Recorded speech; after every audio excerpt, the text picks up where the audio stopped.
एक समय की बात है, बलरामपुर गांव में सोहन नाम का किसान अपनी पत्नी रूपवती और बूढ़ी माँ के साथ रहा करता था। सोहन की एक छोटी सी बेटी थी जिसका नाम मुन्नी था। सोहन अपने परिवार का भरण पोषण मुनीम जी के जहाँ मजदूरी करके किया करता था। सोहन के घर का गुजारा बड़ी मुश्किल से हो पाता था।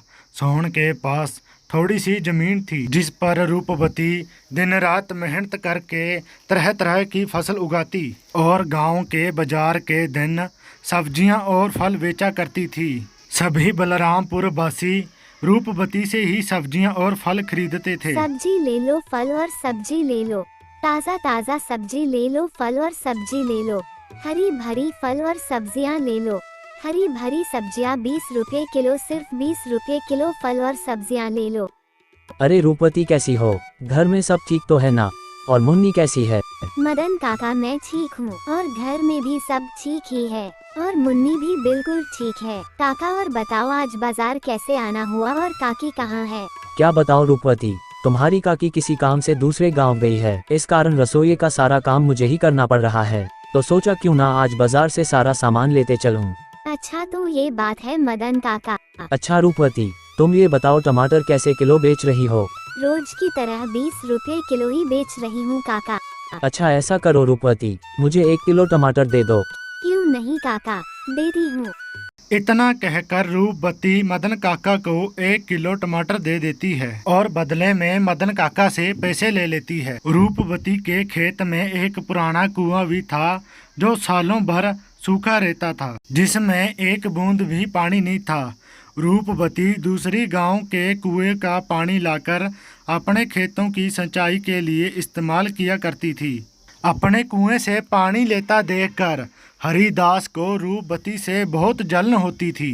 एक दिन जब रूपवती मेहनत से अपने खेतों में काम कर रही थी तो उसके पास कुएं का मालिक हरिदास आता है और रूपवती से कहता है, अरे रूपवती कैसी हो और खेतों का काम कैसा चल रहा है? मैं ठीक हूँ हरिदास चाचा, और खेतों का काम भी ठीक ही चल रहा है। मैं ये कह रहा था रूपवती कि मैं तुम्हें बहुत सालों से अपने कुएं का पानी देता आ रहा हूँ। अब मैं तुम्हें अपने कुएं का पानी नहीं दे सकता क्योंकि गर्मियों का समय आने वाली है और मेरे कुएं में पानी बहुत कम हो गया है। लेकिन हरिदास चाचा, अभी तो गर्मियों का समय आने में 2-3 महीने बाकी है, तब तक मैं अपनी खेतों का काम कैसे करूँगी?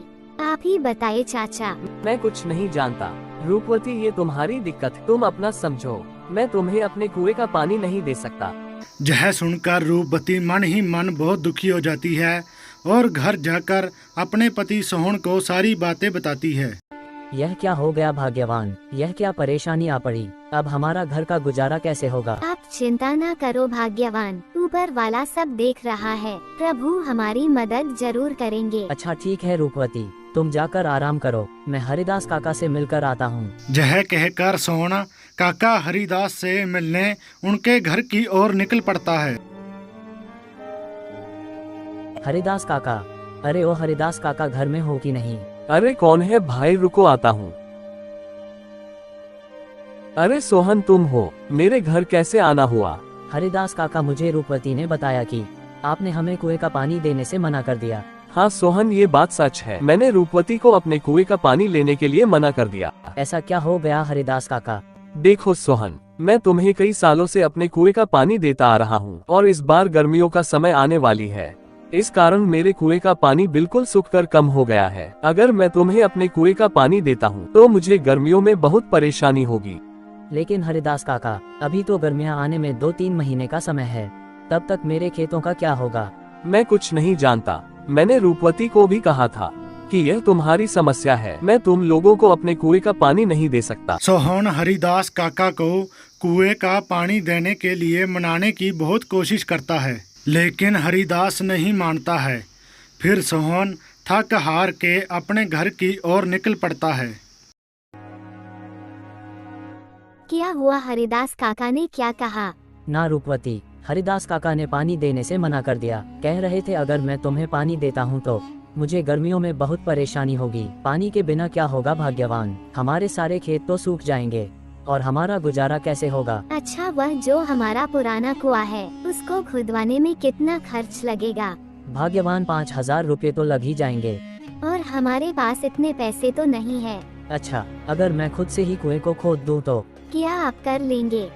हाँ, अब कुछ मिस्त्री कर लेंगे तो मैं क्यों नहीं कर लूंगा। अच्छा भाग्यवान, कल सुबह सुबह दोनों कुएं के पास चलेंगे। भाग्यवान जाओ, मुझे बहुत भूख लग रही है, जाओ घर में जो कुछ भी है वह फटाफट लेकर आओ। इतने ही बीच में उनको एक आवाज सुनाई देती है। यह किसकी आवाज है? दोनों बाहर निकल कर देखते हैं तो एक साधु महाराज उनके घर के बाहर भिक्षा मांगने के लिए खड़े होते हैं। जो कुछ भी घर में हो, चावल गेहूं बाजरा दाल, वह मुझे दे दो बेटा। अरे साधु महाराज, हम सब पहले से ही इतने गरीब हैं, हम जैसे तैसे करके अपना जीवन गुजार रहे हैं, ऐसे में हम तुम्हें कहां से दान दे। सोहन की स्थिति देखकर बाबा जी समझ चुके थे और बोले, कोई बात नहीं बेटा, ठीक है बेटा, अब मैं चलता हूँ, किसी और के घर में भिक्षा मांग कर खा लूंगा। अरे रूपवती, हमारे घर में बाबा को देने लायक कोई भोजन है क्या? भाग्यवान, हमारे घर में बाबा को देने लायक कुछ भी नहीं है, केवल थोड़े से चावल थे जो तुम्हारे लिए बचाकर रख दिए थे।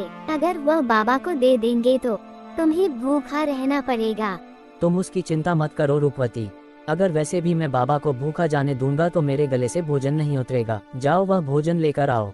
सोहन की पत्नी सोहन के अनुसार सोहन के हिस्से का भोजन बाबा जी को दे देती है। धन्यवाद बेटा, धन्यवाद। भले ही तेरे अभी बुरे दिन चल रहे हैं, मगर ऊपर वाला सब देख रहा है, वह एक दिन तेरी अवश्य जरूर सुनेगा।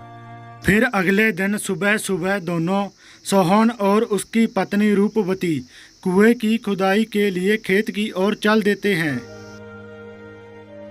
देखो रूपवती, देखो हमारे कुएं में तो एक बूंद भी पानी नहीं है। हाँ भाग्यवान, प्रभु हमारी पता नहीं कौन सी परीक्षा ले रहे हैं। फिर सोहन कुएं में नीचे उतरकर कुएं की खुदाई शुरू कर देता है। थोड़े समय बाद अचानक से कुएं की एक पत्थर के अंदर से पानी निकलना शुरू हो जाता है। अरे यह पानी कहाँ से आ रहा है? मुझे तो अपनी आंखों पर विश्वास ही नहीं होता। मुझे तो लगता है कि यह सब मेरे अच्छे कर्मों का फल है जो मुझे मिल रहा है।